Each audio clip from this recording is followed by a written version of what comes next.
Ça arrive toujours, pas forcément du côté des études, mais dans beaucoup d'aspects de la vie.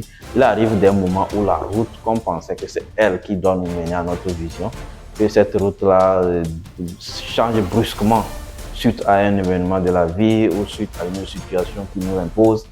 Et donc quand ça arrive comme ça, souvent là, beaucoup de personnes pensent qu'ils ont échoué, qu'ils ne peuvent plus arriver là où ils voulaient aller. Alors que ce n'est pas le cas. Il suffit juste d'apprendre comment redresser la vie. Il est vrai qu'aujourd'hui, je peux me permettre de parler de ça, mais au début, ce n'était pas aussi facile de mon côté aussi. Bienvenue encore une fois sur notre chaîne de Progresseur. Ici, nous parlons de motivation, de mindset, de recherche d'opportunités, de la science, de la technologie, de la recherche académique et plein d'autres sujets qui vous seront d'une très grande utilité.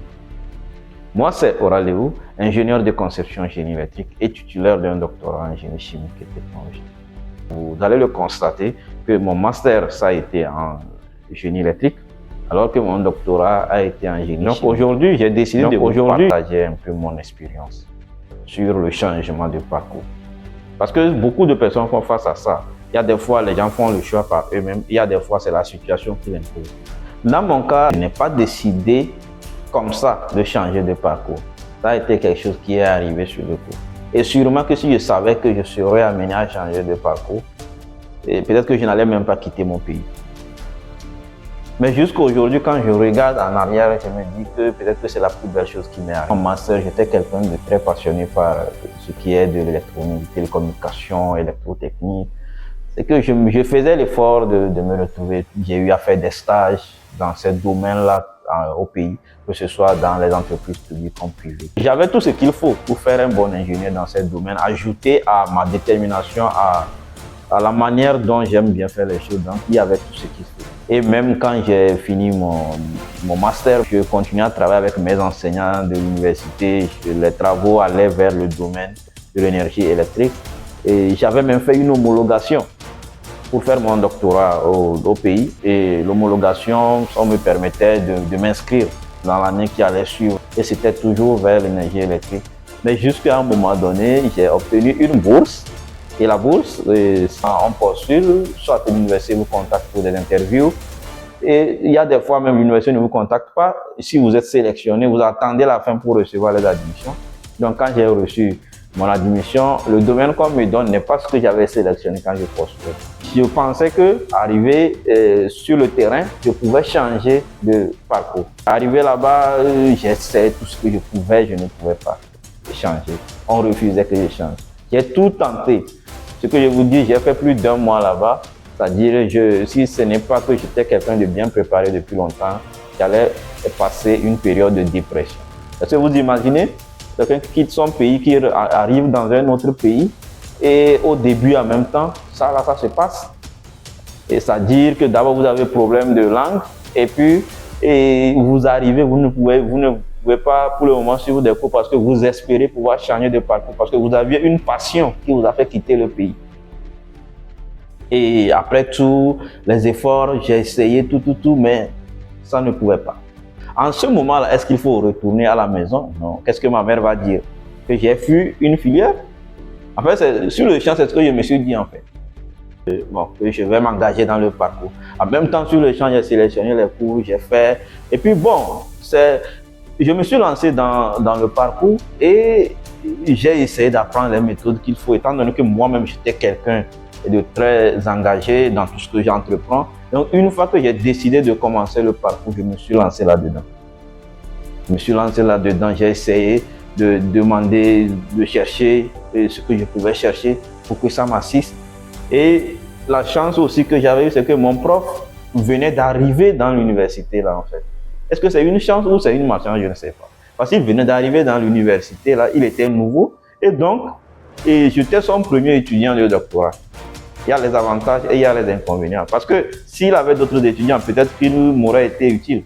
Mais comme j'étais le premier aussi et que lui aussi, il était nouvellement arrivé aussi, la collaboration était un peu différente. Et moi aussi, j'ai essayé de voir comment je peux essayer d'améliorer ma communication avec lui. En ce temps, mon anglais aussi, ce n'était pas ça aussi. Quand j'étais arrivé, j'étais même allé chez lui. Je lui ai dit que c'est comme ça que je dois changer de parcours, que le domaine là n'est pas pour moi. Mais lui, il maintenait toujours. Il voulait savoir quand est-ce qu'on peut commencer à travailler. À un moment donné, quand je dandinais, je me suis dit, bon, la personne avec qui je dois travailler, la personne qui doit être mon chef, la personne s'en tient à ce qu'on fasse le travail. Maintenant, pourquoi moi-même, je n'ai pas confiance en moi? Vous voyez? Et donc, à un moment donné, je me suis dit que peut-être qu'il faut que je me lance. Et quand je me suis lancé, il a commencé à me confier des tâches. D'abord, il ne voulait pas me confier parce qu'il disait que le premier semestre, c'est pour les cours. Et c'est là-bas que je lui ai dit non, moi dans mon pays, moi je fais plus de 20 cours durant une année. Donc ici, c'est 6 cours. Seulement, je pense que je peux commencer à faire des choses. Et comme ça, il m'a confié des tâches au début. Et je vous assure que aujourd'hui, dans le domaine là, je ne sais pas si on m'avait donné admission dans le domaine que j'ai voulu au départ, comment ça allait être, je ne peux pas juger.